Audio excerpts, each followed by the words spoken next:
Good afternoon. This is Eric Meeks. I'm an author and a realtor in the Palm Springs area, and today I want to do a book review about something that I read. It's called American Girls, Social Media, and the Secret Lives of Teenagers by Nancy Jo Sales.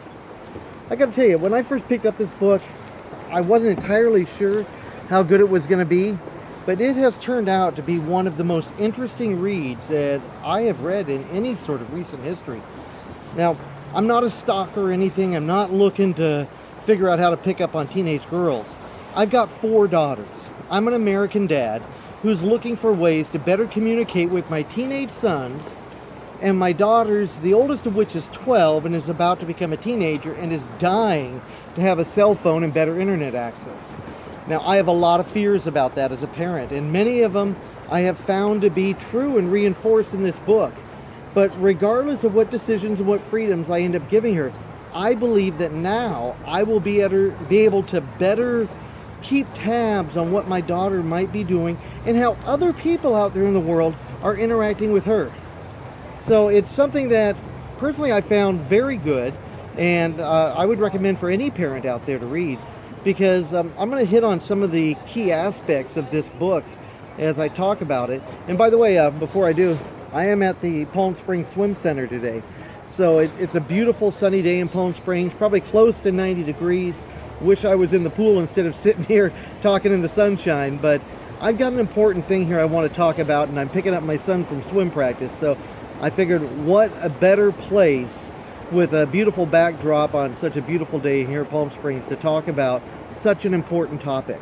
Because the idea of our kids and the internet and what's going on in the world today with them, it has changed. There are things that have changed since I was a kid, and I'm now 51, so there's a whole nother generation of parents behind me that are in their 30s that have seen some of the change, but not to the understanding of the graphic reality of where it is at today.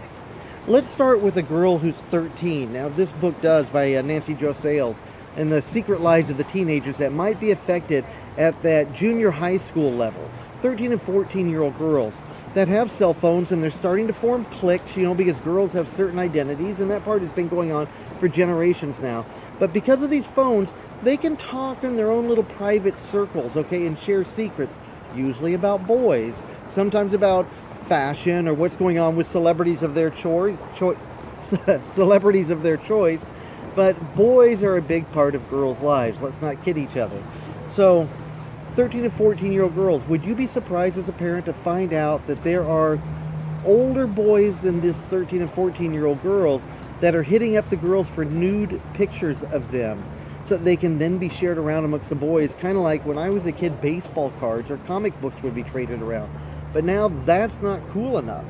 So the boys want pictures of the girls. And the girls are starting not only Facebook accounts, but Snapchat accounts, and Tinder accounts, which is a dating app, and Yik Yak on there, and Instagram, Instagram and Snapchat are photo sharing accounts. And they like taking kind of risque pictures of themselves, doing butt shots, or doing what's called the duck face, where they kind of do that mew, kind of that fake, smile, blowing kisses towards the camera sort of thing.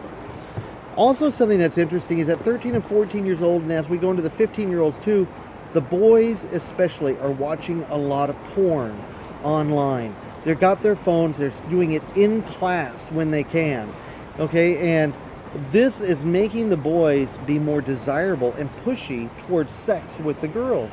And because online, and I'm going to start blending here into a little bit older, let's go from 13 and 14 to 14, 15, 16, and because the girls are trying to be the cool girls, as any clique did ever in a high school or junior high setting, they want to be accepted by the cute and handsome and the fun boys.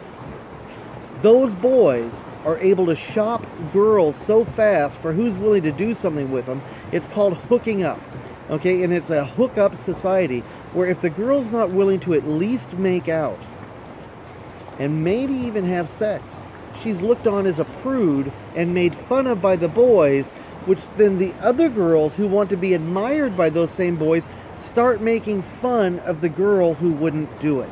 It's a way of shaming them into coercing them into being more provocative. okay, with the boys. It's changed it from a girls' market. I remember, I was petrified of girls when I was a kid. Of course I wanted to kiss one and hug one and squeeze one and one day maybe have sex with one. But to have a real plan on that, not so much. Well, now boys can shop girls so fast, and they can shop 3, 5, or 10 of them at a time, looking for who's going to be willing to hook up on a Friday or Saturday night, that they can be talking to your daughter and a half dozen other daughters at the same time. They can be talking to my daughter and a half dozen other daughters at the same time, until they find one that's going to give them what they want, some form of sex or hooking up.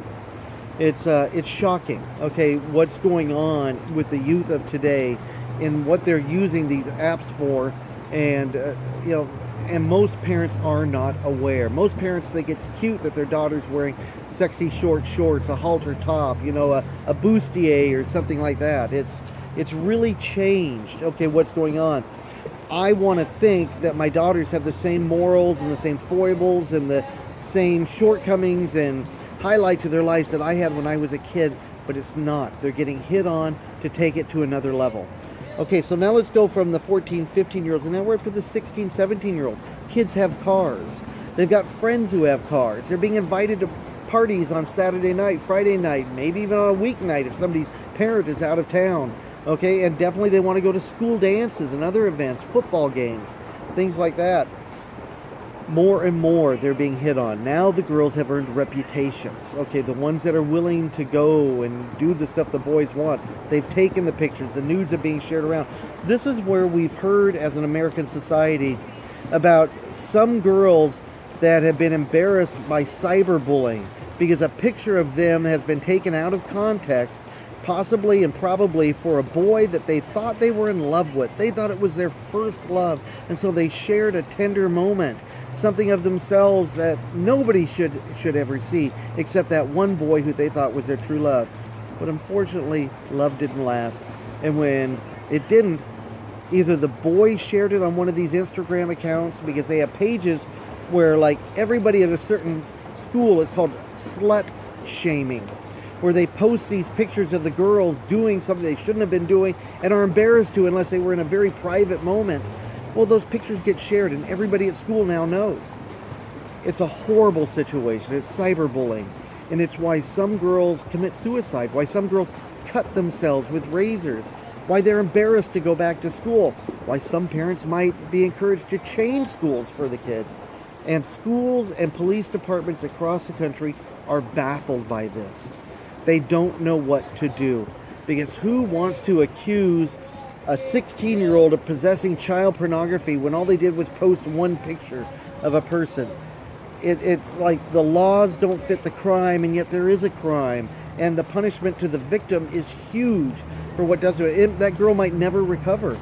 Definitely won't recover until after high school's done, and maybe a few years after that. It could greatly affect those truly formative years in a young person's life.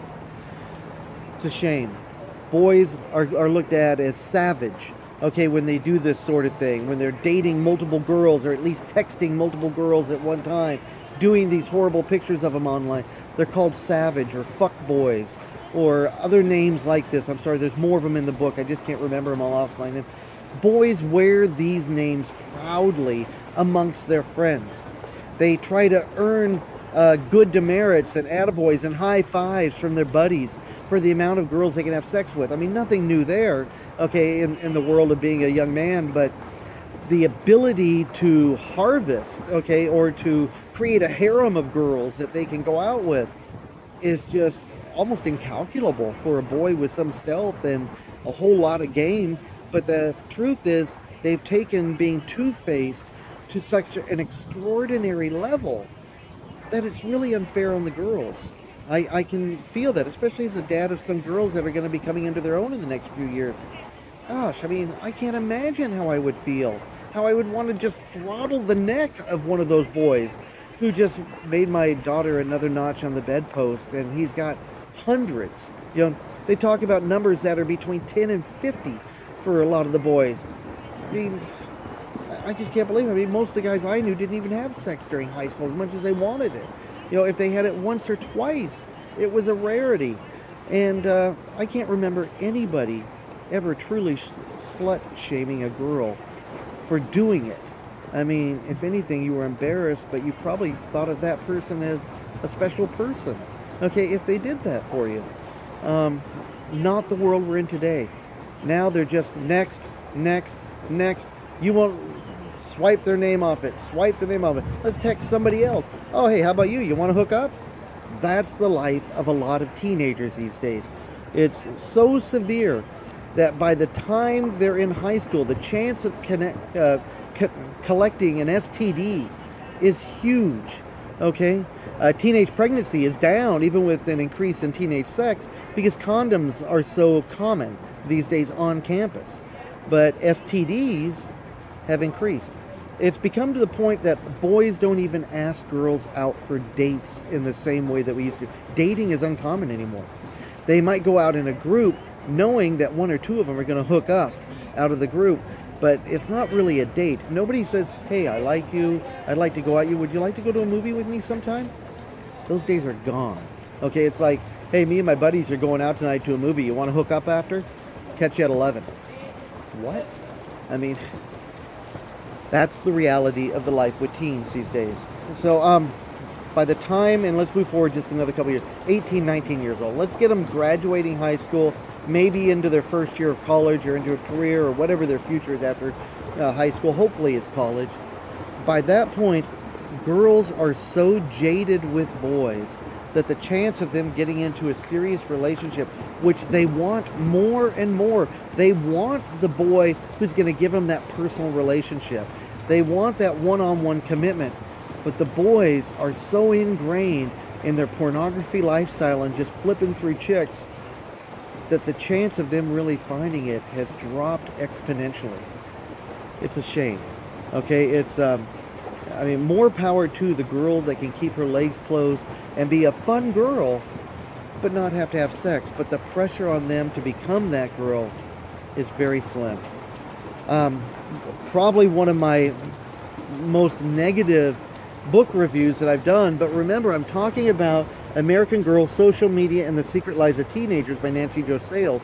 Nancy Jo Sales did an excellent job writing this book. She's a writer for Vanity Fair and other magazines, a really high-class gal who took the time to interview 200 gals and put together this book. She does go into it a bit about the history of feminism, okay, in the United States, going from the 60s forward. Some parts of it that I thought was a little more in-depth than it needed to be. But as I wrapped up the book, I realized I'm 2 generations from what she's really talking about.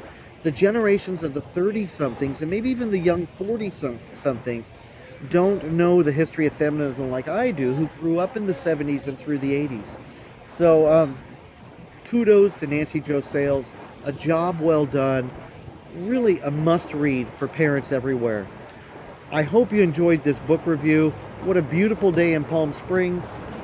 I'm Eric Meeks. Thank you very much for your time. Have a good day.